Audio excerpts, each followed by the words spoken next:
అలాగే సింగరేణి ఆవిర్భావ ఉత్సవాలపై యాజమాన్యం వైఖరిని నిరసిస్తూ ఏఐటీయూసీ నాయకులు నాయని శంకర్ ఆధ్వర్యంలో లెవెనింగ్ క్లేడ్ గనిపై నల్ల బ్యాడ్జీలు ధరించి నిరసన వ్యక్తం చేశారు.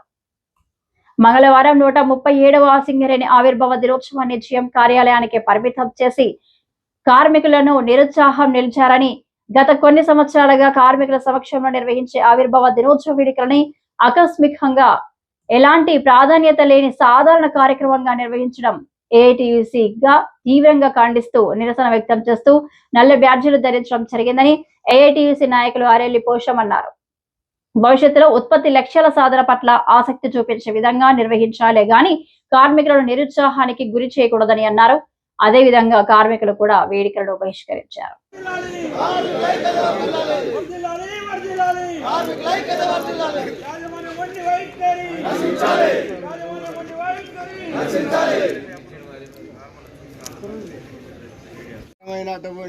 ఆవిర్భావ దినోత్సవము గత 45 ఏళ్ళు 50 ఏళ్ల కాంచెల్లి సింగరేణి ఆవిర్భావ దినోత్సవం నడుపుకున్న సందర్భాలలో ఉత్తమ కార్మికులను సన్మానిస్తూ వాళ్లకు గిఫ్టులు ప్రైజులు ఇచ్చుకుంటూ సన్మానం చేసేటువంటి కార్యక్రమము అన్ని డిపార్ట్మెంట్ల మీద బాయిల మీద జెండాలు ఎత్తుకొని మాట్లాడుకొని సింగరేణి యొక్క స్థితిగతుల గురించి మాట్లాడుకొని కార్మిక వర్గం కోసము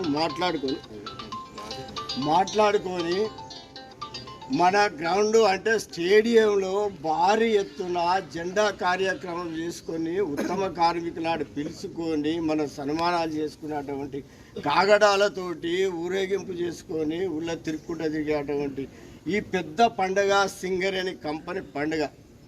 ఈ పండుగను కాదని మన ఆర్జీవన్కు సంబంధించి లాస్ట్ ఏడు 3 లక్షల రూపాయలు ఖర్చులకు ఇచ్చినటువంటి మేనేజ్మెంటు ఈసారి 60,000 రూపాయలు ఇలా ఖర్చులకి కార్యక్రమానికి ఇచ్చి స్టేడియాలలో వద్దు, ఎక్కడ వద్దు, ఖర్చులు వద్దు, ఇలా సింగరేణిలో డబ్బులు లేవని ఓన్లీ జిఎం ఆఫీసుల వద్దనే మీరు ఈ యొక్క కార్యక్రమము జెండా ఎత్తి కార్యక్రమాన్ని చేసి ఆ ఉత్తమ కార్మికులను పిలిచి ఏదో తూతూ మంత్రంగా వాళ్లకు సన్మానం చేయనే దుర్మార్గమైన ఆలోచనతో ఇవాళ సింగరేణి యాజమాన్యము చేసిందంటే ఇది ఒక కార్మికుల మనోభావాలను దెబ్బతీస్తూ సింగరేణి యొక్క కంపెనీ ముందుకు నడిచే కంపెనీ వెనుకదొక్కే విధంగా ఇలా సింగరేణి మేనేజ్మెంట్ ఉన్నది. కాబట్టి ఇలా రికగ్నిషన్ యూనియన్గా ఏఐటీయూసీ సింగరేణి వ్యాప్తంగా ఈ యొక్క కార్యక్రమానికి వ్యతిరేకంగా బ్లాక్ బ్యాడ్జెస్ పెట్టి నిరసన కార్యక్రమాలు చేయాలని చెప్పడం జరిగింది. ఈ యొక్క కార్యక్రమము ఇంతటితోటే ఆగకుండా రాబోయే రోజులల్లా మళ్ళీ ఈ విధంగా ఈ సంవత్సరము జరిగిన విధంగా కాకుండా బ్రహ్మాండంగా ఫండ్ రిలీజ్ చేసి ఈ కార్యక్రమాన్ని కార్మికులను ఇంకా ఎక్కువ శాతం ఉత్త కార్మికులను తీసుకొని వాళ్ళను చేసే పరంగా పని మంచిగా చేసే విధంగా మార్చవలసినటువంటి సింగరేణి యాజమాన్యం పైన ఉండదు. కాబట్టి దాన్ని వ్యతిరేకించినందుకు మనము కార్మికులందరికీ ఆల్ యూనియన్స్ నాయకులకు కార్యకర్తలకు అందరికి కూడా ఈ సందర్భంగా మరొక్కసారి మన సింగరేణి ఆవిర్భావ దినోత్సవం సందర్భంగా వ్యతిరేకించినందుకు ఈ తీరు యాజమాన్యం మానుకోకపోతే ఇది ఇంతటితో ఆగది, ఉధృతం అవుతుంది.